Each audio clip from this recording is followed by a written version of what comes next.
de l'ADEME de nous rejoindre pour ce webinaire sur la décarbonation de l'industrie. Sur un plan pratique, merci de couper vos micros, vos caméras, d'utiliser le chat pour poser vos questions. Alors, il sera répondu aux questions au fil de l'eau et puis en fin de réunion, nous prendrons un temps d'échange pour répondre oralement à vos questions. Vous recevrez également les présentations et l'enregistrement à l'issue de ce webinaire. Donc la décarbonation de l'industrie, bien sûr, est au cœur des objectifs français pour atteindre l'objectif de neutralité carbone.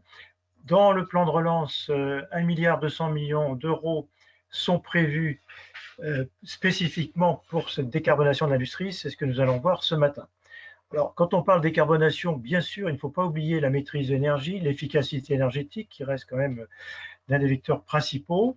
Mais on va trouver aussi la chaleur renouvelable, la chaleur fatale, l'électrification des procédés, et puis les matières peu carbonées, les intrants, disons, peu carbonés qui peuvent également être utilisés. Puis toutes sortes de process, je dirais, qui permettent d'émettre moins de gaz à effet de serre. Donc voilà ce qu'on va voir ce matin. Donc aujourd'hui, nous aurons avec nous pour la direction générale de l'entreprise Selim Bousseta, et puis une bonne partie de l'équipe industrie de l'ADEME avec Tristan Hubé, Florent Villard, Valentin Jean et Sylvain Bordebeur. Donc Tristan, je te cède la parole pour passer tout de suite à l'action. Merci Daniel pour ces premiers mots. Bonjour à tous. Donc, comme l'a dit Daniel, voici un petit peu le plan de présentation de ce webinaire qui vise à vous présenter le fonds décarbonation de l'industrie dans le plan de relance du gouvernement, avec en premier lieu un rapide bilan de l'AAP, l'appel à projet Indus EE de 2020, et ensuite une présentation plus précise et détaillée des dispositifs ouverts, qui sont le nouvel appel à projet 2021 qui s'appelle Décarb Inde, le guichet de subvention de l'ASP qui sera présenté par Selim Bousseta de la DGE, la Direction Générale des Entreprises, et puis sur le volet chaleur bas carbone, une présentation détaillée de l'appel à projet BCIAT. Quelques autres actualités rapidement et on se garde un temps d'échange de questions-réponses de 20 minutes à la fin de ce webinaire, c'est-à-dire de 10h40 à 11h.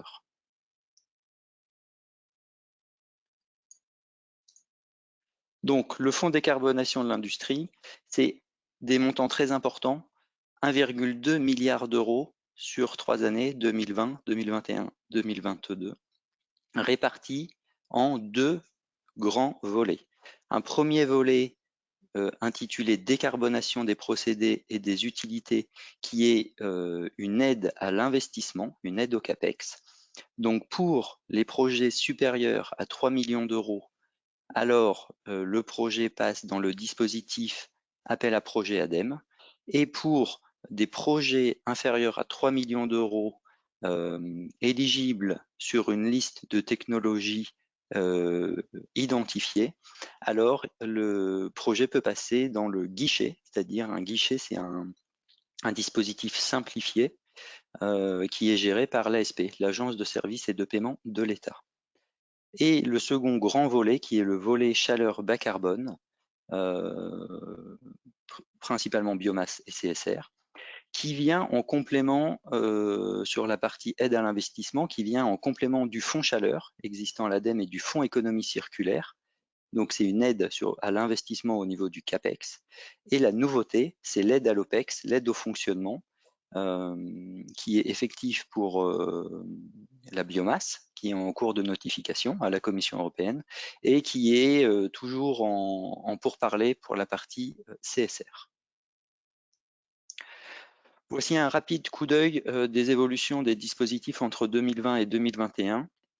On retrouve l'appel à projet Indus EE, EE pour efficacité énergétique, que nous avons lancé en septembre 2020 avec une date de clôture en octobre, donc les délais étaient assez courts, mais on a quand même reçu beaucoup de dossiers, 73 dossiers, et malgré ce délai très court, des dossiers de qualité. Et en parallèle de cet appel à projet vraiment ouvert sur la partie efficacité énergétique, on a lancé un AMI. Un AMI, ce n'est pas un guichet de subvention, c'est un appel à manifestation d'intérêt qui s'intitulait Indus d'écart. Et l'objectif, c'était bien de récolter un petit peu les différents projets que vous pourriez avoir en lien avec la décarbonation, afin de mieux identifier et de mieux structurer le nouvel appel à projet de 2021 qui s'intitule Décarb Inde. Donc, on va y revenir, mais le nouvel appel à projet Décarb Inde n'est plus uniquement spécifique aux opérations d'efficacité énergétique, mais on retrouve la décarbonation dans son ensemble, avec trois grandes thématiques: l'efficacité énergétique, l'électrification et l'incorporation de nouveaux intrants matières alternatifs. En parallèle, sur le volet chaleur bas carbone, on retrouve l'appel à projet BCIAT, avec une aide au CAPEX et une aide à l'OPEX, donc il n'y a pas de changement entre 2020 et 2021. Et l'appel à projet CSR, qui pour l'instant ne porte que sur l'aide à l'investissement, sur le CAPEX, voilà, avec une date de clôture qui est passée là, au début mi-janvier 2021, une seconde date de clôture qui est la même pour ces trois appels à projets, qui sera le 14 octobre 2021. Pour l'appel à projet Décarb Inde et l'appel BCIT, il y a une première date de clôture qui est mi-mai 2021. Donc, résultat à date de ces lauréats. Donc, sur les 73 projets reçus dans l'appel à projet Indus EE, on a à date 32 lauréats. 32 lauréats, donc comme je le disais, on a vraiment reçu des projets de qualité qui correspondaient très bien au cahier des charges. On a eu très peu de projets non éligibles. La différence entre les 32 et les 73 déposés, c'est qu'il y a les délais étaient très courts, donc certains projets n'étaient pas totalement consolidés en termes d'études de faisabilité, études d'ingénierie ou plan de financement. Donc, on les a redirigés vers un redépôt du nouvel appel à projet en 2021. Et il y avait aussi des projets trop chers. On y reviendra, mais la notion d'efficacité d'aide publique est un critère important dans la sélection des lauréats, qui se traduit par le ratio euro d'aide publique par tonne de CO2 évité. Donc pour ces projets également, on les a redirigés vers une restructuration du projet et un nouveau dépôt à l'AAP Décarb Inde. Ces 32 lauréats représentent une subvention de 97 millions d'euros sur un montant total d'investissement de 466 millions d'euros. En moyenne, ces projets permettent une réduction des émissions de gaz à effet de serre de 12% au niveau du site industriel. Et concernant l'appel BCIAT, qui a reçu une soixantaine de projets, on a à date 17 lauréats. D'autres lauréats seront communiqués prochainement. Et ces 17 premiers lauréats correspondent à une aide de 44 millions d'euros sur l'aide à l'investissement au niveau du CAPEX, plus une aide de 83 millions d'euros sur l'aide au fonctionnement, l'aide à l'OPEX. Ce qui engendre un montant d'investissement de 130 millions d'euros au total. On peut le voir sur la carte, les différents projets sont relativement bien répartis sur l'ensemble du territoire, dans quasiment toutes les régions. On a trois régions industrielles qui sortent un petit peu du lot en termes de nombre de projets, qui sont Hauts-de-France, Grand Est et Auvergne-Rhône-Alpes. Je laisse la parole à Florent Villard qui va vous détailler rapidement l'analyse des lauréats de l'appel à projet Indus EE. Bonjour à tous, merci Tristan. Donc effectivement, si on fait un petit focus sur les 32 lauréats de l'AAP Indus EE, 32 lauréats à date, On peut observer dans un premier temps sur le camembert de gauche que nous avons réussi à adresser grâce à cet appel à projet de nombreux secteurs industriels en France. C'est globalement bien réparti sur pas mal de secteurs et notamment des secteurs énergo-intensifs qui étaient clairement visés par cet appel à projet. Et ce qu'on peut observer sur le camembert de droite, ce qui est assez intéressant, c'est que en termes de tonnes de CO2 évitées par an et par secteur, on observe une surreprésentation des secteurs très énergo-intensifs comme la métallurgie, la sidérurgie, la chimie, les matériaux de construction ou encore le sucre. C'est des secteurs où il y a vraiment des choses à faire en termes de décarbonation des procédés. Sur la slide suivante, nous avons souhaité vous présenter les thématiques, les types de transformations qui ont été implémentés dans le cadre de ces 32 projets, enfin qui vont être implémentés, mais qui sont soutenus dès aujourd'hui dans le cadre de ces 32 projets retenus. Bien entendu, on retrouve beaucoup de projets d'efficacité énergétique qui était le but principal de cette AAP Indus E pour efficacité énergétique, comme l'a déjà dit Tristan. Mais on observe aussi donc de premières thématiques qui annoncent finalement l'AAP Décarb Inde, qui sera donc un AAP plus généralisé à la décarbonation des procédés des utilités. On y reviendra plus tard. Et ces thématiques qui annoncent ce nouvel projet, ce sont l'électrification des procédés ou l'usage de nouveaux intrants matières alternatifs qui permettent de décarboner les procédés et les réactions chimiques notamment. En termes d'efficacité énergétique, puisque c'est quand même la thématique qui est la plus représentée ici, on parle d'efficacité énergétique sur des équipements notamment, avec la mise en place de fours, de séchoirs plus performants, de compresseurs, par exemple sur les installations frigorifiques, de systèmes d'évaporation plus efficaces, voilà, ce type d'opération. Sur la slide d'après, on a voulu vous présenter quelques projets par thématique d'opération qui permettent de bien illustrer la diversité des projets et la diversité des procédés industriels qui ont été adressés dans le cadre de cette AAP Indus E.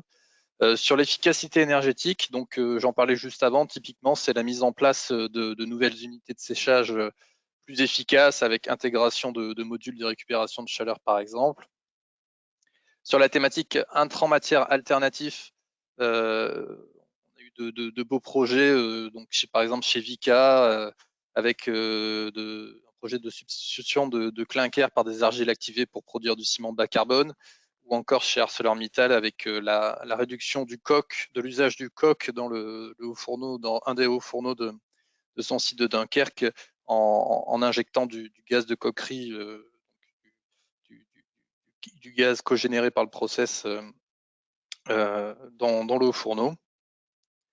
En termes de récupération de chaleur, on a vu de récupération de chaleur, j'allais dire classique, mais on a aussi eu des projets qui ont permis de produire de l'électricité qui vont permettre de produire de l'électricité via cette récupération de chaleur, avec notamment la mise en place d'ORC. Et enfin sur l'électrification, des projets vraiment intéressants comme par exemple le remplacement d'un turbocompresseur par un motocompresseur électrique du côté de Novacarb, ou encore la mise en place de recompression mécanique de vapeur électrique sur des évaporateurs chez Laïta en Pays de la Loire. Voilà pour ce zoom sur l'AAP Indus E, et Tristan va vous parler de l'appel à manifestation d'intérêt Indus DK. Merci Florent. Donc comme je vous le disais, l'AMI, l'appel à manifestation d'intérêt, n'est pas un guichet, mais c'est bien un outil de détection des projets envisagés, ce qui nous a permis de reconfigurer le nouvel appel à projet Décarb Inde. Donc en 2020, on a reçu 125 dossiers, dont 72 étaient déjà des projets d'envergure avec un CAPEX supérieur à 3 millions d'euros, et un quart de ces 72 projets étaient liés à l'efficacité énergétique, donc déjà éligibles à l'appel à projet Indus EE. En parallèle, l'AMI nous a présenté 10 projets liés à l'électrification et 10 projets liés aux intrants matières alternatifs.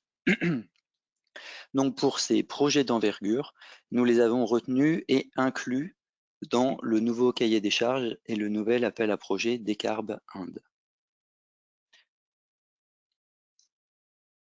que nous allons détailler de suite. Donc l'appel à projet Décarb Inde, pardon.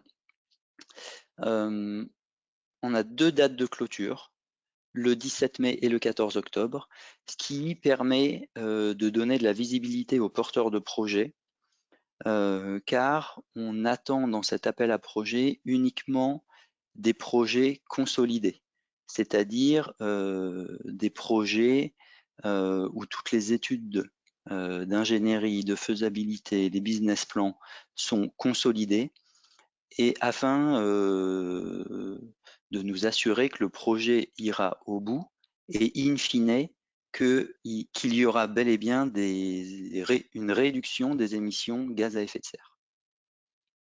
Donc la cible de l'appel à projet, c'est bien la décarbonation d'une activité industrielle, que ce soit sur un procédé ou une utilité. L'objectif de ce plan de relance et du fonds décarbonation de l'industrie, c'est bien le renouvellement de l'outil productif. Donc, contrairement à l'appel à projet Indus EE de 2020, où le périmètre était très strict, était lié au code NAF du site industriel et de l'industrie, et ce code NAF devait faire partie de l'industrie manufacturière. En 2021, cette sélection est plus souple, c'est-à-dire que l'activité industrielle doit être argumentée, mais n'est plus uniquement soumise au code NAF.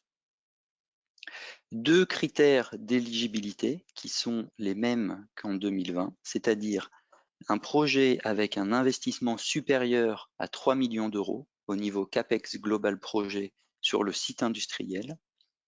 Les grades de projet sont toujours éligibles, c'est-à-dire la somme d'un projet chaufferie, un projet ligne de production. Si le cumul de ces 2 projets dépasse le seuil des 3 millions d'euros, alors le projet est éligible. Et comme je le disais, on attend uniquement des technologies matures et des projets consolidés. Donc si votre projet n'est qu'à moitié consolidé, nous vous conseillons fortement de le déposer à la clôture d'octobre. Et le deuxième critère d'éligibilité, c'est bien évidemment la réduction des émissions de gaz à effet de serre et à isoproduction. Donc ça, c'est un terme très important, c'est-à-dire que l'on compare bien ce qui est comparable. On attend une amélioration et un changement, par exemple le remplacement d'un équipement par un équipement plus performant. En d'autres termes, on n'attend pas de projet d'amélioration de ratio de consommation par l'augmentation de la cadence, par exemple, où le ratio serait meilleur, mais l'équipement serait le même. Ces projets ne seront pas éligibles. Par ailleurs, le fait de travailler à isoproduction rend éligibles les projets d'augmentation de capacité. Voilà. Et vous retrouvez sur cette slide, et on va le dire régulièrement tout au long de la présentation, les contacts en région, c'est-à-dire que les projets sont instruits par les ingénieurs ADEME en région. Donc nous vous conseillons fortement, avant tout dépôt d'un projet, de contacter l'ADEME régional afin de leur soumettre votre projet et d'identifier des points bloquants ou non. Donc, les 3 thématiques principales pour réduire les émissions GES sont premièrement l'efficacité énergétique, on en a parlé, le remplacement d'un équipement par un plus performant. Également, la récupération de chaleur fatale avec valorisation thermique sur le site industriel. C'est important ce périmètre de site industriel, puisque si la valorisation thermique se fait à l'extérieur du site industriel, alors le projet sera éligible au fonds chaleur de l'ADEME, mais non au fonds décarbonation industrie. Pour les projets de valorisation électrique, ces derniers sont éligibles, mais il faudra argumenter et justifier que la valorisation thermique qui est plus performante n'est pas pertinente sur le site industriel.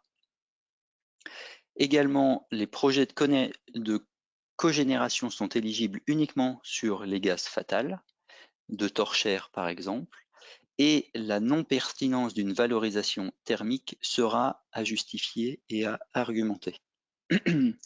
La deuxième thématique concerne tous les projets liés à l'électrification, au passage d'un vecteur fossile, par exemple, à un vecteur électrique.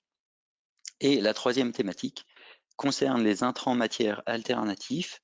Donc on retrouve à la fois les procédés de recyclage, par exemple l'utilisation de calcin recyclé dans l'industrie du verre, et également les procédés d'efficacité matière ou d'utilisation de matières premières alternatives, où on peut retrouver par exemple la substitution du clinker par des argiles moins carbonées dans l'industrie cimentière.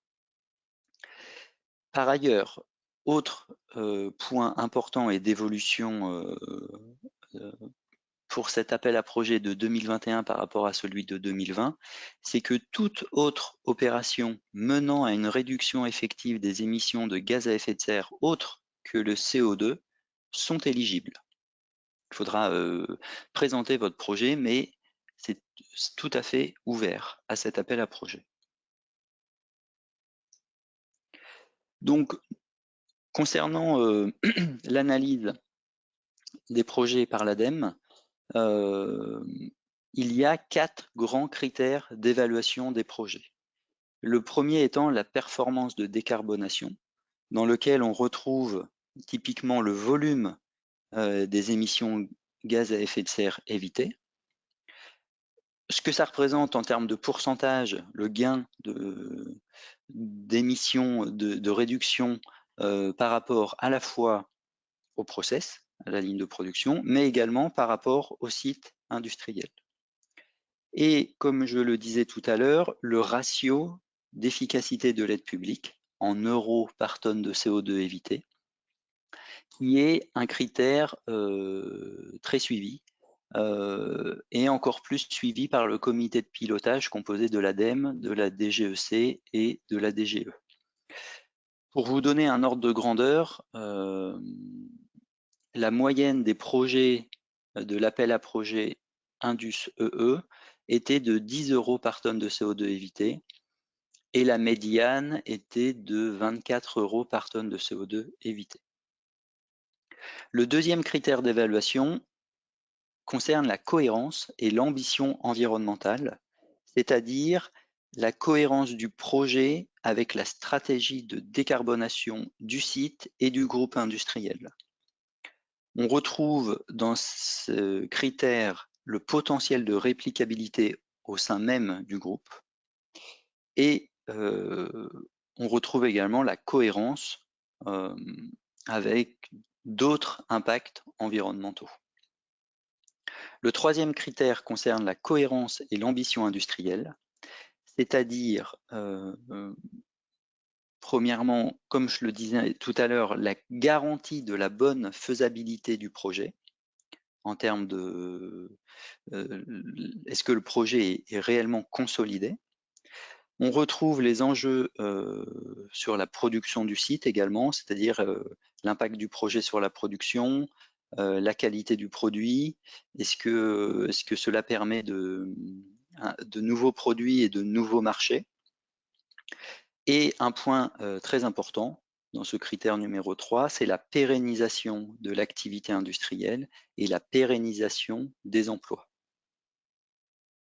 Le quatrième critère, structuration de la filière, où on attend un petit peu un détail sur les sous-traitants et les fournisseurs envisagés, sur la capacité de production des équipements sur le territoire et également le potentiel de réplicabilité du projet sur le territoire.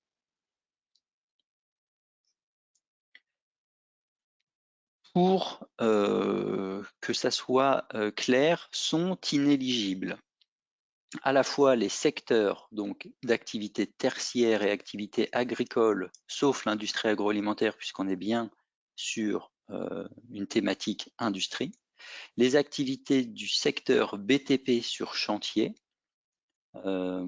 c'est-à-dire que des installations fixes peuvent être justifiées et argumentées comme industrielles. Les unités de valorisation énergétique des déchets et les industries de production et de mise sur le marché d'énergie sur un réseau. Les thématiques inéligibles concernent la décarbonation des bâtiments tels que le chauffage, climatisation, isolation, relamping des bâtiments. A contrario, la construction d'une nouvelle ligne et l'extension qui nécessiterait un nouveau bâtiment, une nouvelle structure, alors cette nouvelle structure est éligible, fait partie de l'activité du site, de l'activité industrielle. Donc la structure du bâtiment est éligible à l'appel à projet Decarb Inde. Tout ce qui touche au CCUS, captage, utilisation, stockage de carbone, puisqu'on attend bien des technologies matures. Engins mobiles, cogénération hors gaz fatal, solaire PV sont par exemple inéligibles. En termes d'opération, donc on retrouve la mise en conformité réglementaire, puisqu'on ne peut pas aider des projets qui sont soumis à réglementation, et également des opérations déjà commencées, puisque la subvention a également comme objectif d'inciter le projet à se réaliser. Les opérations déjà éligibles à d'autres dispositifs de soutien ADEME, tels que le fonds chaleur, le fonds économie circulaire ou le plan hydrogène, et des opérations éligibles à des soutiens à la RDI, c'est-à-dire liés à l'innovation, tels que des démonstrateurs ou des prototypes. Donc, concernant les deux critères d'éligibilité, qui sont des CAPEX supérieurs à 3 millions d'euros, ce CAPEX doit être calculé au niveau du SIRET, c'est-à-dire au périmètre du site industriel. Alors que le deuxième critère, qui est la réduction des émissions de gaz à effet de serre, se fait au niveau du SIRET, au niveau du site industriel, mais peut également se faire au niveau du SIREN pour les émissions directes, c'est-à-dire au périmètre de l'entreprise. Un exemple concret qui a été présenté lors des derniers lauréats du 11 mars dernier, c'est Tereos Sucre sur le site de Connantre.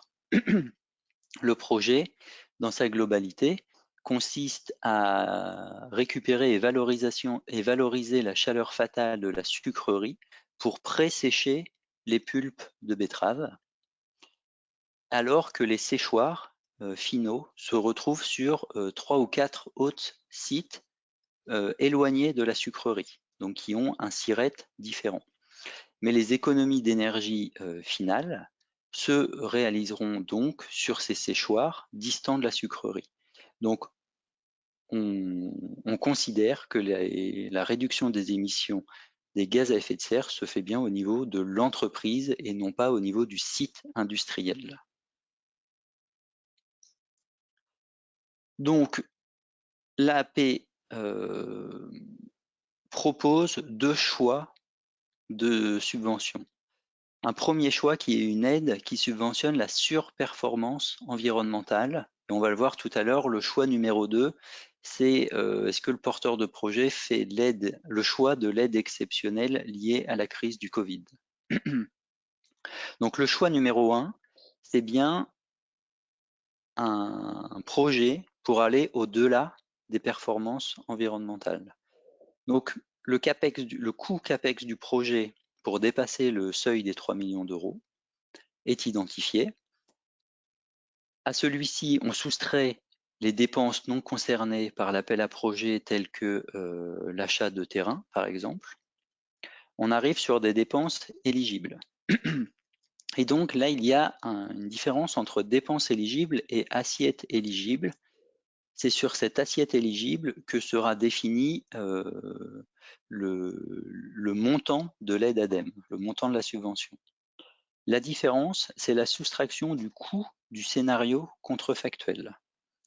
C'est-à-dire que il faut savoir, il faut identifier où se situe l'équipement d'un point de vue environnemental par rapport à un équipement standard. C'est là où on fait appel à soit des documents normatifs ou réglementaires tels que des brefs, ou également à des études de marché ou des descriptions dans les fiches C2E standards.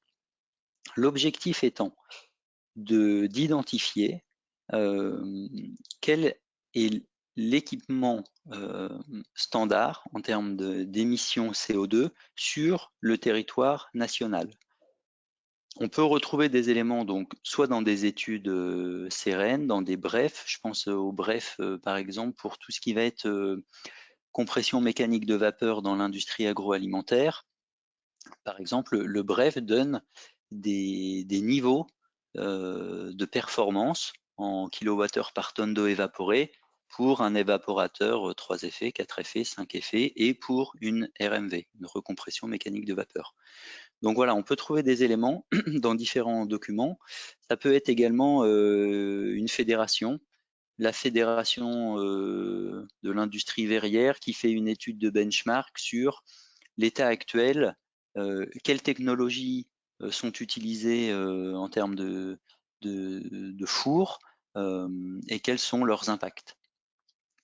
Donc la solution du projet sera comparée à cette solution standard.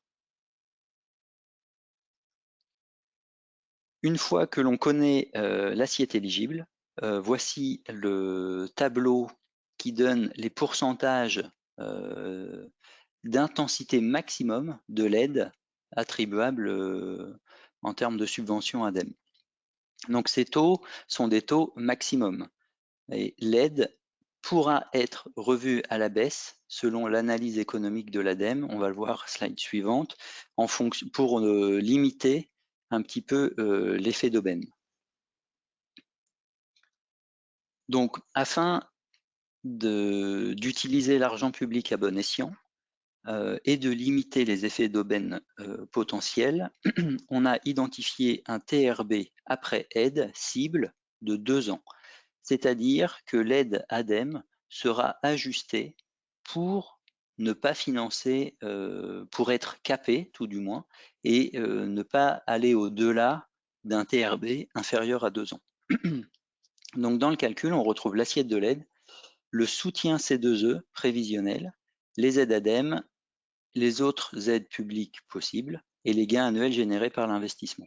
Donc dans le soutien C2E, soit on vous demande une promesse d'engagement entre le porteur de projet et un délégataire et un obligé, soit vous nous indiquez un volume en kilowattheure Qmac auquel, dans le calcul, dans l'analyse économique de l'ADEME, on prendra un prix fixé à 7 € par mégawattheure Qmac, soit si vous estimez que ce prix est trop élevé et que vous bénéficierez d'un prix moindre que 7 € par mégawattheure Qmac, alors vous pouvez, dans la promesse d'engagement, nous indiquer le montant de la valorisation C2E en euros.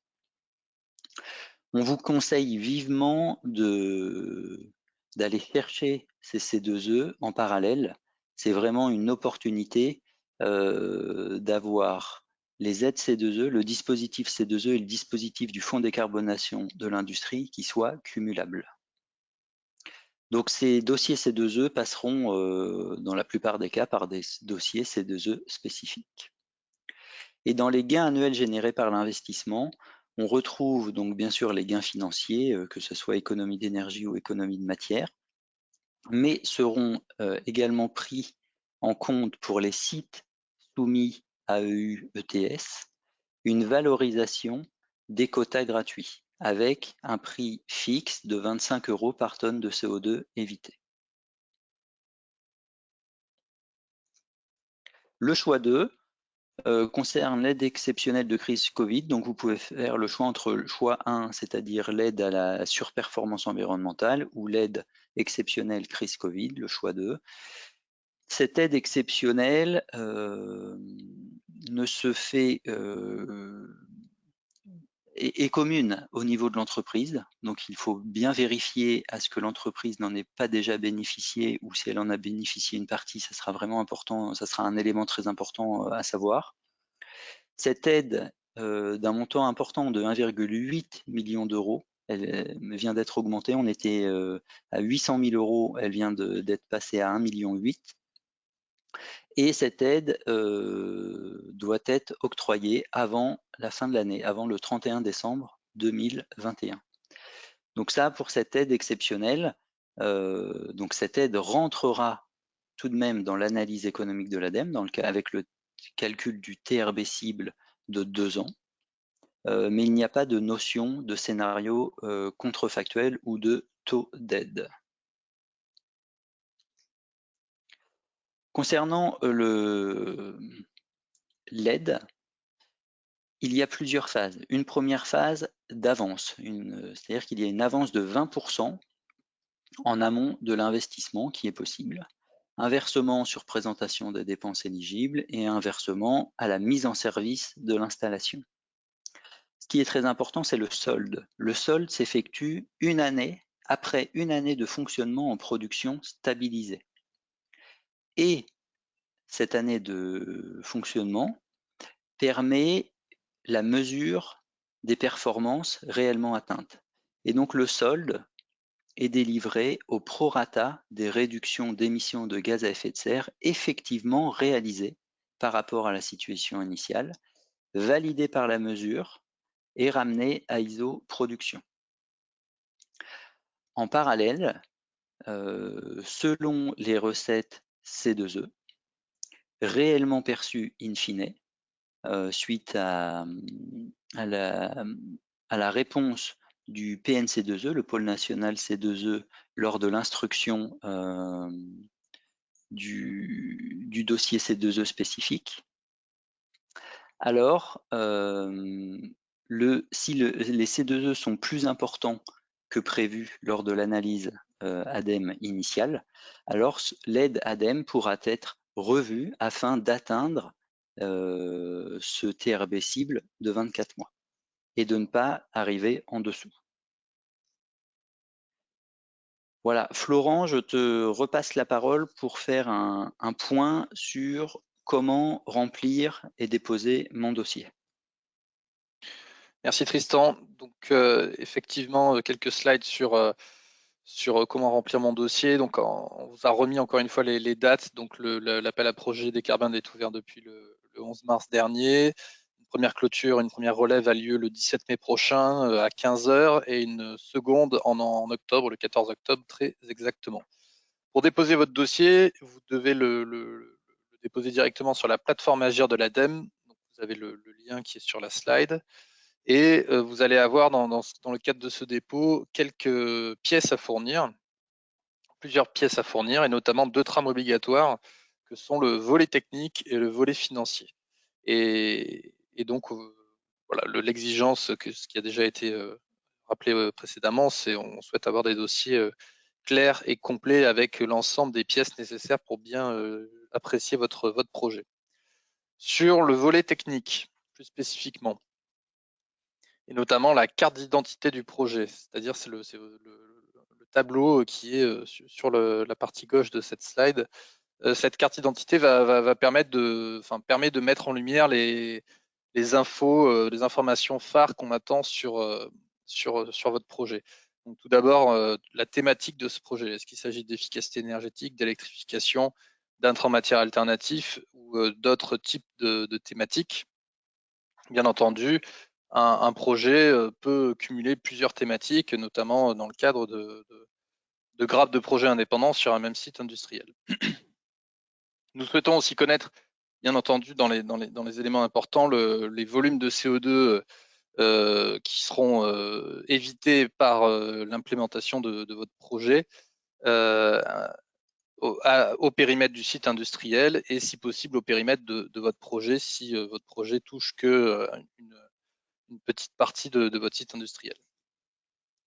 On souhaite connaître aussi vos capacités de production pour tout ce qui est en rapport avec l'isoproduction dont parlait Tristan avant, afin de bien vérifier que le projet implémenté permet bien de faire une performance énergétique et environnementale réelle et non dissimulée par une augmentation de production. Et enfin, sur le plan économique, les données principales sont bien sûr le montant d'investissement, les volumes de C2E demandés éventuellement, et puis le montant d'aide que vous souhaitez avoir pour soutenir votre projet.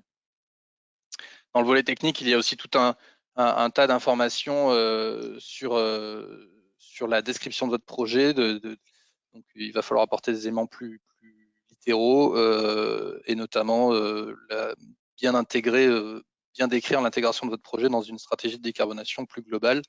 Et c'est dans ce type de section que vous pourrez aussi appuyer sur l'aspect ambitieux de votre projet. Sur le volet financier, ce volet financier, ce sera un tableur Excel à remplir qui sera composé de 4 critères, de 4 onglets. Un onglet données économiques, un onglet santé financière, un onglet incitation C2E et un onglet attestation Covid. Sur l'onglet données économiques, on va vous redemander les éléments principaux de votre projet en termes de budget, de plan de financement, quelles seront vos sources de financement hormis l'aide ADEME potentielle, les choix de modalités de calcul de l'aide entre le régime classique RGEC du cadre européen ou le régime temporaire Covid, une estimation du coût de l'installation de référence dont Tristan parlait tout à l'heure et une estimation du TRB pour évaluer la rentabilité de votre projet. Sur l'onglet santé financière maintenant, on va vous demander de remplir quelques lignes issues de vos bilans 2018 et 2019 afin de pouvoir de vous permettre de faire une auto-évaluation de la situation de votre entreprise que vous devez probablement connaître par ailleurs. Mais ça vous permettra de savoir si vous êtes dans le statut entreprise en difficulté ou non. Il faut savoir que l'ADEME ne peut pas aider des entreprises en difficulté.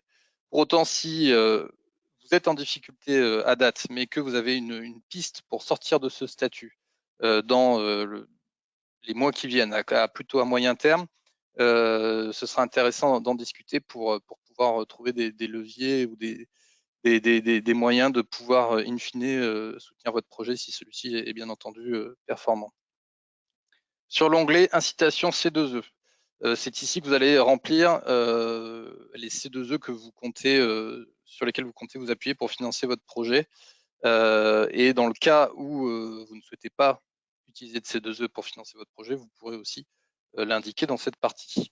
Et enfin, uniquement si vous avez choisi la modalité Covid pour la modalité de demande d'aide sur le régime Covid temporaire, vous aurez à remplir l'onglet numéro 4, attestation Covid, où il vous sera demandé de déclarer les aides que vous aurez pu toucher par ailleurs sur ce régime d'aide temporaire, hormis des aides versées par l'ADEME, hein, ça peut être de l'État ou d'autres entités, par exemple.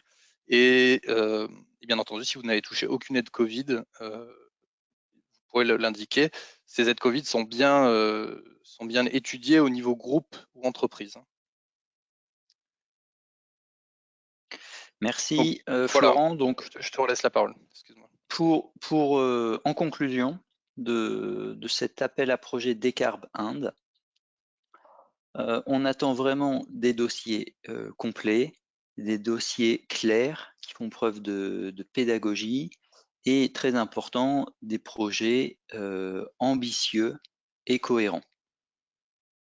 Donc, on vous conseille de contacter l'ADEME en direction régionale avant tout dépôt de votre projet sur la plateforme ADEME pour discuter avec eux de votre projet, et puis également ça permettra de discuter du choix et de l'identification du scénario contrefactuel qui n'est pas toujours évident.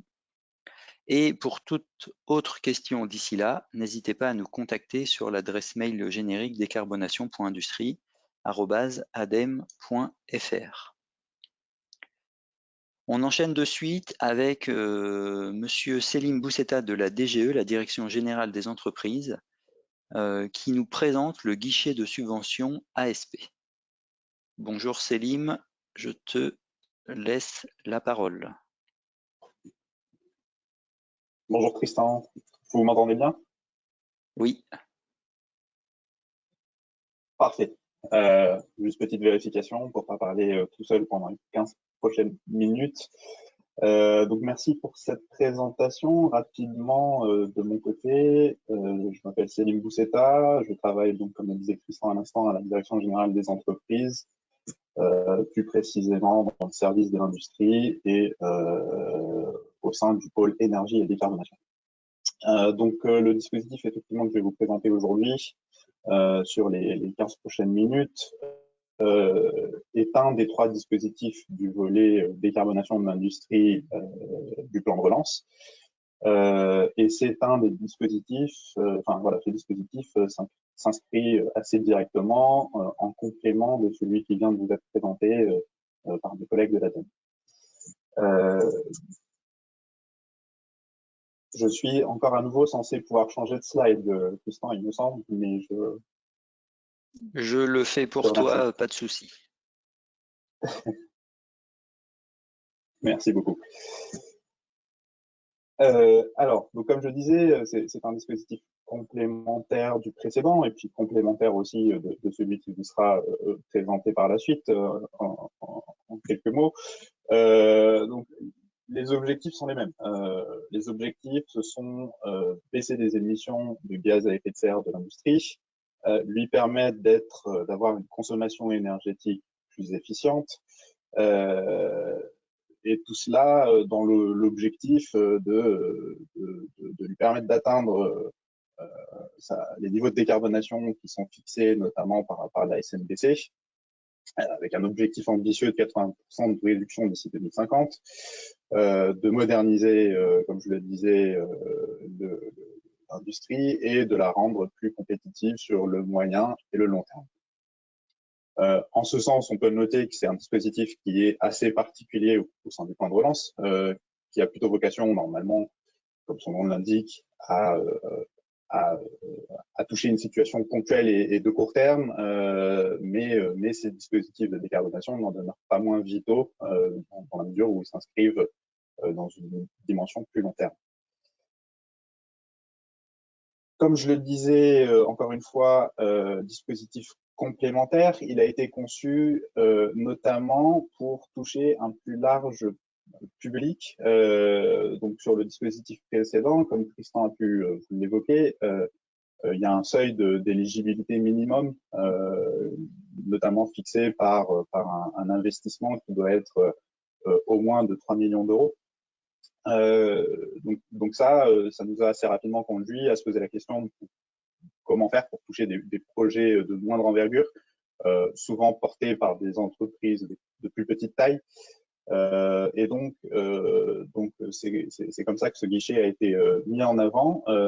Il est ouvert à toutes les entreprises, bien évidemment, pas que les TPE et les PME, mais par le fait qu'il concerne ce type d'investissement unitairement plus petit, il est surtout effectivement à destination de ces petites entreprises. Donc ça c'est le premier point. Le second, c'est qu'effectivement il est aussi en ce sens complémentaire dans la mesure où il est facilement mobilisable. Les dossiers de candidature, alors déjà, peuvent être déposés à tout moment dans l'année. On est sur un dispositif de guichet et non pas sur un dispositif d'appel à projet. Et 2, sont des dossiers de candidature qui sont plus simples. On est sur des plus petits investissements, donc on a aussi des choses plus simples, des exigences plus simples et des dossiers plus simples à remplir.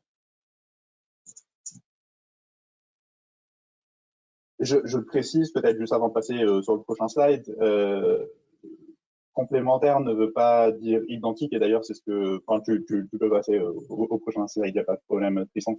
Complémentaire ne veut pas dire identique, hein. On ne peut pas dire que, ça serait faux de dire que la seule différence c'est inférieure ou supérieure à 3 millions d'euros. le mode de fonctionnement, comme j'ai pu vous le dire déjà, est différent. Et puis aussi l'éligibilité, en quelque sorte, passer d'un dispositif à l'autre nécessitait de revoir un petit peu les règles d'éligibilité. Donc l'éligibilité est elle aussi différente. Mais je vais y revenir dans la suite. Donc maintenant que je vous ai présenté un petit peu d'où venait ce guichet, je vais vous présenter maintenant les grands principes de son fonctionnement. Donc déjà, c'est quelque chose qui a été, ce guichet a été ouvert le 10 novembre dernier et il le restera jusqu'au 31 décembre 2022. Donc il a encore presque 2 ans devant lui.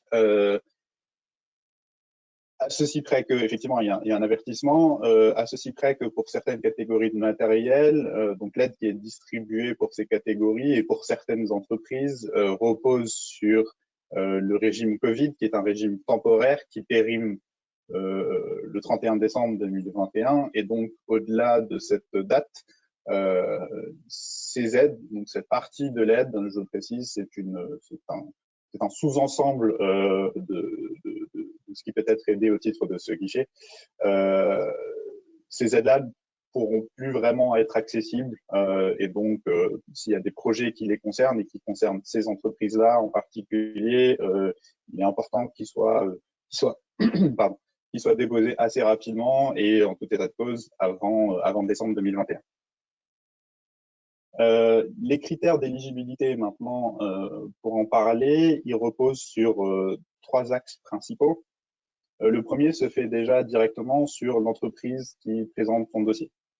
L'entreprise qui va être bénéficiaire du bien, du matériel qui fait l'objet du dépôt de dossier. Donc cette entreprise, elle doit appartenir à l'industrie manufacturière et le contrôle se fait sur le code NAF de l'entreprise. Le second critère, c'est celui de l'équipement éligible. Donc, vous retrouverez sur le site de Légifrance ou directement sur le site de l'ASP, qui est le gestionnaire de ce dispositif, une liste exhaustive des catégories de matériel qui sont éligibles. Et le dernier critère concerne les biens qui doivent être affectés à la production industrielle manufacturière. Pour donner un exemple, pour illustrer, utiliser de la chaleur pour réchauffer des bureaux, ça ne sera pas quelque chose qui est éligible à ce guichet. Par contre, utiliser de la chaleur pour un process industriel, c'est quelque chose qui est éligible au titre de certaines catégories. Voilà. On peut passer au slide suivant, Tristan. Merci. Donc maintenant, on a vu les critères d'éligibilité. Donc comment est calculée l'aide? Elle est calculée de façon assez simple à partir de, enfin, c'est une grille hein, quelque part. Il y a des montants d'investissement qui sont présentés. En fonction des catégories et de la taille d'entreprise, c'est là qu'intervient la grille. Il y a des intensités d'aide qui peuvent être octroyées. C'est le maximum permis par la législation européenne, en gros. Et donc, ces intensités d'aide sont appliquées directement à l'assiette éligible. Il y a quelques autres critères qui sont pris en compte, notamment les autres aides reçues par ce projet. En premier lieu, les C2E. Donc, on a reçu beaucoup de questions sur les C2E. Pour le présenter rapidement, les C2E sont pris en compte comme en soustraction du coût d'investissement, donc quelque chose qui vient soulager l'investissement de cet industriel. Et on applique le taux que je vous présentais juste avant à cette assiette de laquelle on a soustrait les C2E. Cela permet à l'industriel de conserver le bénéfice d'une partie importante des C2E qu'il a récupéré et c'est plus représentatif aussi vraiment du coût qu'il a subi sur ce projet.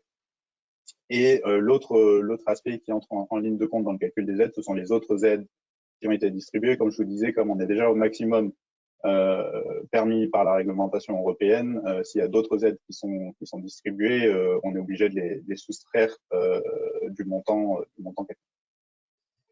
Et à ce titre, d'ailleurs, petit avertissement, il est du coup déconseillé de procéder à de déposer 2 fois le même projet à 2 dispositifs différents, puisqu'on sera obligé de prendre en compte cet autre processus et a priori ça ne mènera pas, certainement ça ne mènera pas à une plus grande aide publique à la fin, et en plus ça peut poser des problèmes d'interaction entre les deux processus d'instruction, donc c'est vraiment quelque chose qu'on ne conseille pas.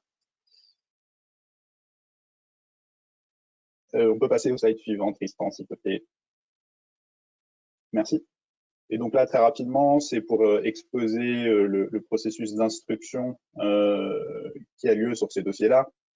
Donc, il y a un dépôt d'une demande de subvention. Ce dépôt se fait sur la base d'un formulaire principalement.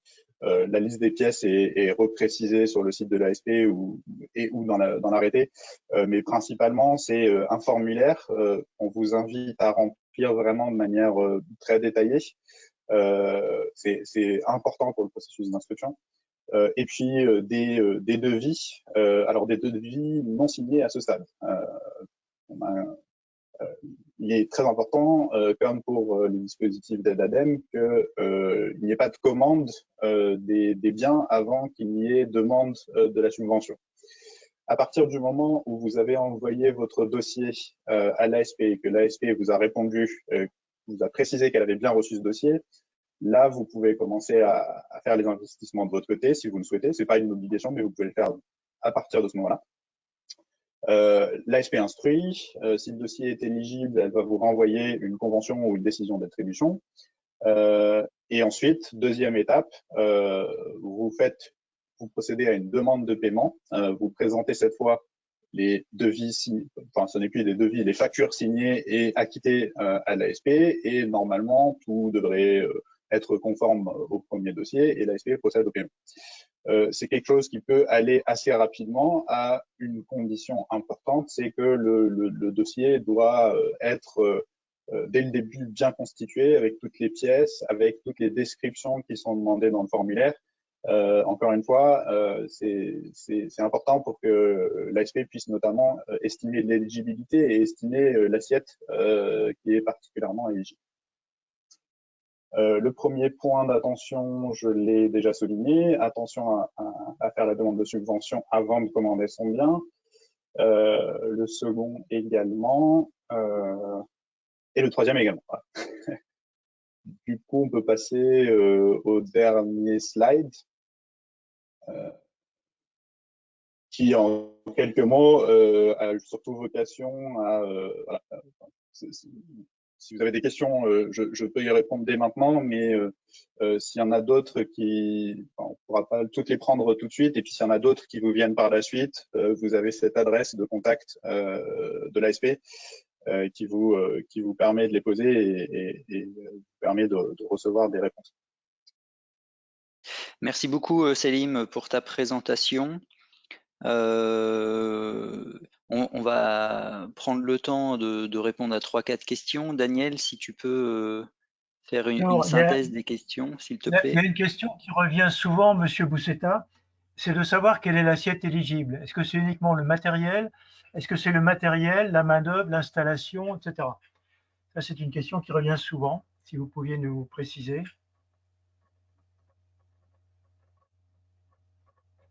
Alors, c'est le matériel en priorité. Sur certains matériels, vous verrez qu'il y a des matériels annexes qui sont directement enfin, voilà, liés à la logique de l'investissement qui peuvent être éligibles. Il y a aussi des coûts de mise en place qui peuvent être éligibles. Alors attention, par mise en place, on n'entend pas du BTP ou du gros œuvre, mais plutôt de la programmation d'une machine. Ce genre de choses peut être éligible au cas par cas. Voilà, ça répond à la question? Oui, tout à fait, tout à fait. Alors, il y avait une question qui était, est-ce qu'il faut prouver la performance atteinte ou est-ce que finalement c'est bien un guichet avec, sans avoir besoin de prouver quelque chose? Alors, ça a juste un petit peu coupé. Je crois que vous parliez de performance Oui, de l'investissement, c'est ça? Si vous voulez, quelqu'un faisait peut-être un petit peu la confusion entre la démarche ADEME et le guichet. en disant est-ce qu'il faut prouver qu'on a atteint certaines performances ou bien est-ce que c'est simplement un guichet dans lequel on rentre directement, quoi. Alors, la performance a été normalement étudiée en amont. C'est-à-dire qu'à partir du moment où on a considéré que telle catégorie d'investissement était éligible, était précisée par l'arrêté, c'est qu'on a considéré qu'il était que ces matériels-là étaient performants et efficients. Et donc, ils sont éligibles et on peut présenter son dossier au guichet. Après, ça ne veut pas dire qu'il ne faut pas justifier de cette performance. En particulier, ça nous intéresse beaucoup. C'est pas nécessairement un critère de sélection dans le processus d'instruction de l'ASP, mais ça nous intéresse beaucoup de savoir justement quelle est la performance, quelles sont les économies d'énergie attendues ou les émissions de CO2 évitées attendues. Donc voilà, performance en tant que justification pour l'éligibilité, ça n'est pas nécessaire. Il faut surtout rentrer dans les cases, mais il n'en demeure pas moins que c'est une information pertinente pour nous. Oui, je peux préciser d'ailleurs qu'en amont, Bercy et le club C2E de la T2E avaient regardé cette liste pour qu'elle soit bien conforme, je dirais, sur ce point-là. Alors, une dernière question, si vous permettez. Bon, certains sont quand même un petit peu perdus dans les 18 actions.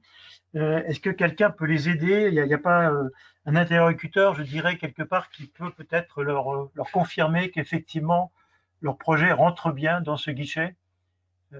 Comment peuvent-ils éventuellement avoir une certitude là-dessus? Alors, donc, première réponse, c'est si question il y a, elle peut être posée à l'adresse qui est encore affichée sur la présentation.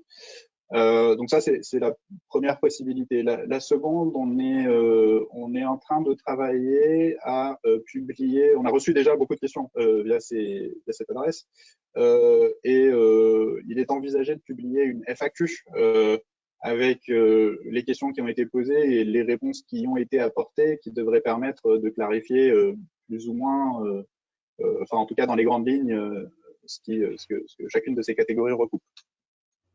Parfait. Merci. Merci. Parfait. Voilà. Très bien. Merci beaucoup, monsieur Boussetta. Merci encore. Merci à vous. Au revoir. On enchaîne avec le second volet qui est le volet chaleur bas carbone et une présentation de l'appel à projet BCIAT. Je laisse la parole à Sylvain Bordebeur. Oui, bonjour à tous. Je vais vous présenter assez rapidement le dispositif BCIAT qui est relativement connu aujourd'hui. C'est un appel à projet qui existe maintenant depuis une dizaine d'années lors de la création du Fonds Chaleur en 2009.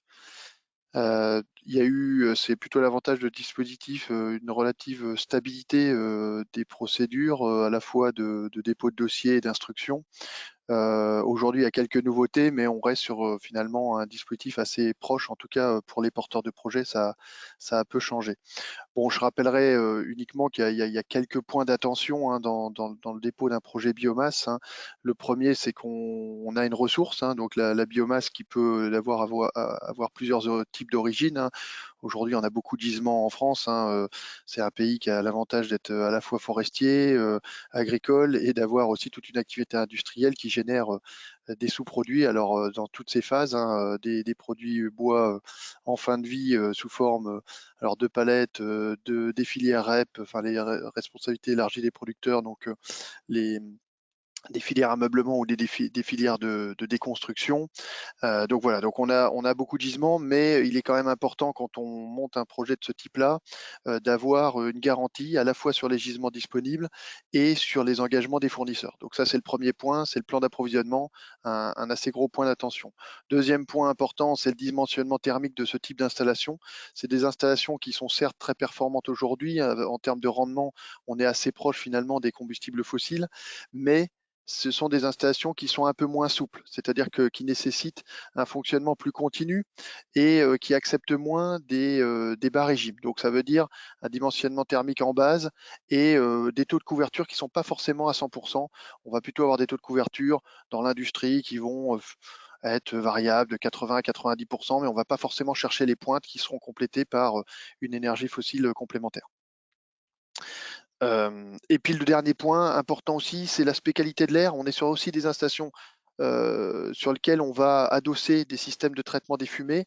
Et nous, évidemment, ça rentre dans le cadre des financements, l'obligation d'utiliser les meilleures techniques disponibles en termes de filtration. Ça peut être des électrofiltres, des filtres à manches, notamment pour réduire la production de poussière. Voilà, et puis ensuite, on a évidemment le montage économique de l'opération. Alors, les nouveautés, voilà, j'insiste que là-dessus. Je reviendrai très rapidement sur la partie aide au fonctionnement, puisque c'est la nouveauté principale des nouveaux dispositifs, c'est qu'elle permet dans un contexte, on va dire surtout d'ailleurs l'an dernier, on avait un contexte qui était encore très défavorable parce que les énergies fossiles ont des prix très bas et que le prix du CO2 était encore très bas. On verra qu'aujourd'hui, ça change quand même un petit peu la donne. Le prix du CO2 a fortement augmenté, on est plutôt à presque 40 euros, à peu près 40 euros la tonne de CO2 au lieu de 25 en 2020. Sur le prix du gaz, on était plutôt aux alentours de 14, on va dire sur la fin de l'année 2020. Aujourd'hui, on est plutôt presque à 19. Vous voyez que le contexte fait que sans doute que les projets peuvent maintenant revenir plus facilement vers des systèmes d'aide principalement à l'investissement et cette aide au fonctionnement qui va venir surtout sur les projets qui en ont besoin, c'est-à-dire des projets où on va être avec un différentiel désavantageux pour la biomasse. Je pense notamment à des projets avec de la plaquette forestière qui coûtent un peu plus cher.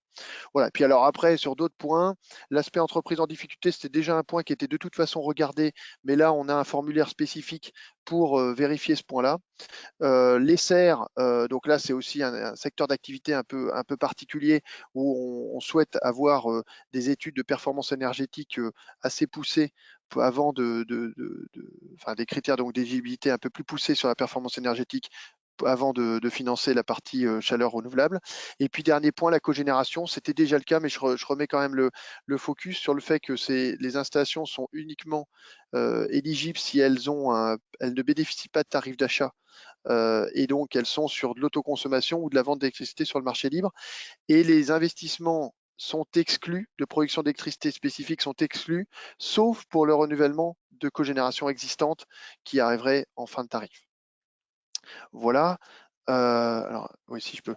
Donc, sur l'aide au fonctionnement, alors je ne vais pas rentrer trop dans le détail, hein, c'est évidemment des éléments, vous pouvez revenir vers nous avec des questions. Il y a une adresse mail spécifique et puis on peut être contacté sans problème. Il y a mon collègue aussi Antoine Sarouille et puis ma collègue Alice Fautrade qui sont au niveau national. Et sinon, vous pouvez vous adresser à nos directions régionales, notamment pour tout ce qui est lié à l'approvisionnement.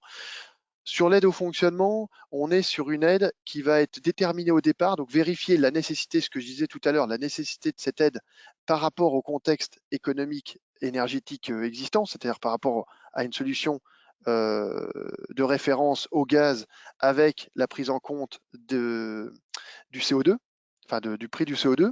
Et après, en fait, cette aide-là, qui sera déterminée au départ, variera, donc elle est valable pendant 15 ans, mais elle va varier en fonction justement de l'évolution réelle des deux paramètres que sont le prix du gaz ou du charbon si on est face au charbon, et le prix du CO2. Donc en fait, dans le cas où le prix du gaz viendrait à augmenter fortement, cette aide viendrait à diminuer, voire même à s'annuler.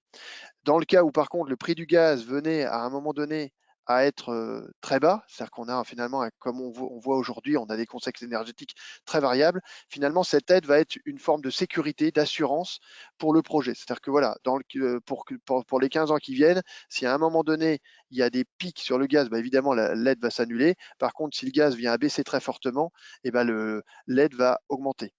Pareil pour le CO2, si le prix du CO2 vient à augmenter comme c'est le cas aujourd'hui, bah, l'aide va a priori diminuer, voire même s'annuler. Si par contre le prix du CO2, pour ce qu'on a pu constater même par le passé, venait à rebaisser parce que à un moment donné le dispositif par exemple européen n'est pas satisfaisant, et ben dans ce cas-là, cette aide viendrait compenser en partie le différentiel. Alors je dis bien en partie parce que vous voyez qu'il y a un coefficient qui est bêta, c'est-à-dire qu'en gros l'État, a priori ce coefficient devrait être de 50% pour la plupart des projets.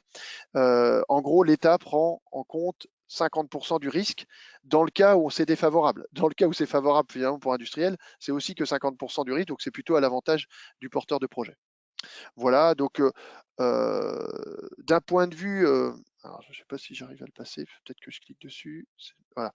D'un point de vue bilan, alors c'est l'intérêt aussi de ce dispositif. Vous voyez qu'on a aujourd'hui une centaine d'installations, enfin un peu plus d'une centaine d'installations qui sont pour une bonne partie déjà réalisées, une partie en cours de réalisation. Ça permet de bénéficier de ce retour d'expérience. C'est-à-dire qu'aujourd'hui, quelle que soit la région où vous êtes en capacité d'aller visiter une installation de ce type-là, de vous rapprocher d'opérateurs ou d'industriels qui ont déjà réalisé. On a d'ailleurs publié il y a quelques années un guide sur une cinquantaine d'installations de référence. Donc voilà, ça c'est important parce que voilà, ce type d'installation, c'est aujourd'hui assez démocratisé. C'est-à-dire qu'il y a maintenant une dizaine d'années, à part les industriels du bois, on avait peu d'industriels hors du secteur bois qui étaient capables de monter ça. Aujourd'hui, on a de nombreux secteurs d'activité, ça va de l'agroalimentaire, la chimie, le papier carton, voilà. Donc et des installations de toute taille qui vont j'irais dans le BCAT, puisqu'on commence à 12 000 MWh, c'est à peu près des installations de l'ordre de 2 MW pour les plus petites, jusqu'à plus de 50 MW pour les plus grosses. Voilà. D'un point de vue gisement, je l'ai un peu évoqué au début, vous voyez qu'il y a une évolution aussi sur la typologie des projets. On avait principalement des projets plaquettes forestières dans les années 2010 jusqu'à d'ailleurs 2000, on va dire 19. Depuis les 2 dernières années, on a de nombreux projets, ou en tout cas pas forcément de nombreux projets, mais plutôt quelques gros projets qui vont utiliser des déchets de bois traités et souillés. C'est assez intéressant parce qu'aujourd'hui, ces déchets de bois ne trouvent pas forcément d'exutoire. Hein, c'est-à-dire que une bonne partie de ces déchets-là partent soit à l'export pour être d'ailleurs valorisés énergétiquement dans d'autres pays, ou sont parfois enfouis. Donc c'est vrai que c'est assez intéressant de trouver des exutoires plus performants sur notre territoire national. Je sais plus. Ah ouais, j'ai dû. Je pense que ça va peut-être passer. Non, c'est bon. Voilà. Alors, la nouveauté aujourd'hui, c'est qu'on était sur un rythme de l'ordre de 10, on va dire 10 à 20 projets par an depuis maintenant 5-6 ans. Là, aujourd'hui, avec le fonds décarbonation, un engouement assez fort des industriels, on se retrouve avec plutôt une cinquantaine de dossiers qui ont été déposés. Et sur ces des projets, 17 donc, ont déjà été lauréats, hein, c'est la communication récente sur les 17 premiers, et on devrait être sur une vingtaine de projets complémentaires, donc on arrivera quand même à un peu moins d'une quarantaine de projets qui seront retenus sur, sur la session BCAT 2020, c'est-à-dire à la fois juin et octobre. Donc on est sur un rythme qui nous permettrait d'atteindre, je dis bien, ça reste à conforter, mais environ 3 TWh par an donc de production de chaleur renouvelable. Pour donner un ordre d'idée, on était plutôt sur un rythme de 1 TWh par an jusqu'à maintenant. Donc c'est vraiment quand même une amplification très importante, notamment par à la fois la poursuite des projets qu'on avait l'habitude d'avoir, notamment dans l'industrie du bois ou dans l'industrie agroalimentaire, et le développement de nouveaux projets dans de nouveaux secteurs. Je pense notamment à la chimie où on avait encore assez peu de projets. Là, on commence à en avoir des nouveaux. Et puis des projets avec des déchets de bois, donc des projets qui peuvent être plutôt au-delà des 20 MW de puissance. Voilà. Merci beaucoup Sylvain pour cette présentation. Je passe 3 slides rapidement et puis on passe à la dernière étape d'échange questions-réponses. Donc très rapidement, le service industrie de l'ADEME lance une expérimentation sur 4 méthodologies d'accompagnement des industriels qui sont la définition de trajectoire d'investissement bas carbone, étude d'opportunité à court et moyen terme sur le mix énergétique bas carbone, audit effacement et audit stratégie d'achat d'énergie décarbonée. Donc les prestataires sont en phase de sélection, mais cette slide, c'est un appel à volontaires pour à la fois des sites industriels, des groupes industriels ou des zones industrielles. Voilà, si cette expérimentation financée par l'ADEME peut vous intéresser, n'hésitez pas à vous manifester via l'adresse mail décarbonation.industrie@adem.fr. Une slide où je passe très rapidement sur les programmes C2E de formation. tels que ProRefei pour la formation et l'animation des référents énergie, et Invest, qui est une formation des acteurs du financement, principalement bancaire, sur les aspects, sur les projets d'efficacité énergétique. Et une dernière slide pour aller plus loin un petit peu sur la notion de transition énergétique en dehors du fonds décarbonation de l'industrie, qui est des rencontres sur la transition industrielle par webinaire, par webconférence. Donc la dernière s'est tenue en février, où était inscrit à l'ordre du jour le Pacte vert et industrie et l'avis CCS de l'ADEME. Les prochaines rencontres se tiendront en mai avec un focus sectoriel sur le ciment dans le cadre des plans de transition sectorielle de l'ADEME, et puis un point sur les usines neuves des secteurs énergo-intensifs. N'hésitez pas à vous inscrire sur le lien ci-dessous Finance Climact. Voilà, merci beaucoup d'avoir suivi ce webinaire ADEME AT2E. Il est 10h50. Il nous reste donc 10 minutes pour répondre à vos questions. Donc pour ce faire, n'hésitez pas à les poser via le petit logo questions et nous y répondrons en live. Pour les questions concernant l'ASP, Céline Boussetta a dû nous quitter pour un empêchement, donc on lui transférera vos questions, il vous répondra par mail. Daniel, je te laisse la parole pour synthétiser et nous faire part des questions, s'il te plaît. Beaucoup de questions ont été répondues, bien sûr, en live ou dans le chat. Quelques questions néanmoins. Est-ce qu'un projet d'électrification de moins de 3 millions d'euros, a priori, ne trouve pas sa place ni dans l'appel à projet, ni dans l'ASP? Non, je ne dirais pas ça. Les pompes à chaleur sont éligibles au guichet ASP. D'accord, donc effectivement, à ce moment-là, il faut regarder la technologie utilisée. Voilà, il faut regarder les 18 catégories, hein, ça se lit très bien. C'est à la fois assez précis, mais quand la thématique est éligible, il y a plusieurs technologies possibles. Alors, il y a eu beaucoup de questions sur le bâtiment. Bon, on a bien compris que ce n'était pas l'objet. Il y avait quand même la question d'une chaleur récupérée avec un usage mixte entre du process et du chauffage bâtiment, par exemple. A priori, je crois que vous avez orienté plus vers le fond chaleur, ce genre de projet.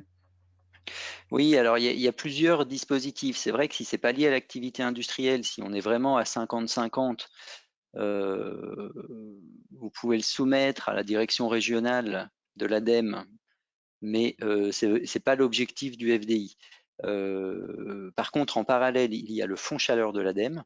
Et pour ces questions un petit peu plus bâtiment, il y a un nouveau guichet ADEME qui s'appelle Tremplin et qui lui aussi, les catégories sont sur une liste, les technologies éligibles font partie d'une liste fermée comme le guichet ASP, mais on retrouve dedans les notions de bâtiment, de décarbonation du bâtiment, non pris en compte par le fonds décarbonation de l'industrie, tels que le chauffage, climatisation, isolation. Donc voilà, je vous conseille d'aller voir vers Tremplin. D'accord. Alors, il y a des questions également qui ont été répondues. Un projet d'accompagnement tout seul, ça n'est pas éligible. Je rappelle que c'est plutôt l'objet des programmes C2E, en fait. De même que le monitoring, le comptage, etc., où là aussi, il y a des fiches C2E qui fonctionnent bien. Oui, alors par contre, puisque pour le paiement du solde, on attend une validation de la réduction des émissions GES, et cette validation se fait par de la mesure in situ. Donc du coup, les coûts liés au capteur, à la mesure, au logiciel de reporting sont éligibles à l'appel à projet Décarb Inde. Ils font partie du projet. D'accord, ils font partie du projet, mais s'ils sont tout seuls, ils ne suffisent pas effectivement à, Ah non, en effet. atteindre évidemment. Par contre, s'ils sont seuls, il y a une catégorie dans la liste de l'ASP. Absolument, absolument. Alors, il y a une question qui est malheureusement une question compliquée et que qu'on traîne entre nous depuis longtemps. C'est évidemment dans le cas où je suis sur un site ETS. Je suis forcément en opération spécifique et évidemment le risque est quand même assez grand sur le montant, on va dire, de C2E que je risque d'obtenir. Donc le souhait exprimé ici, c'est toujours de dire est-ce qu'on peut en amont avoir un peu plus de certitude ou sinon une prévalidation, en tout cas des éléments en amont de l'ADEME qui permettent de mieux circonscrire ce risque, je dirais. Oui, très bien. Donc ça, c'est un retour que l'on a souvent. Donc j'ai deux réponses à ça.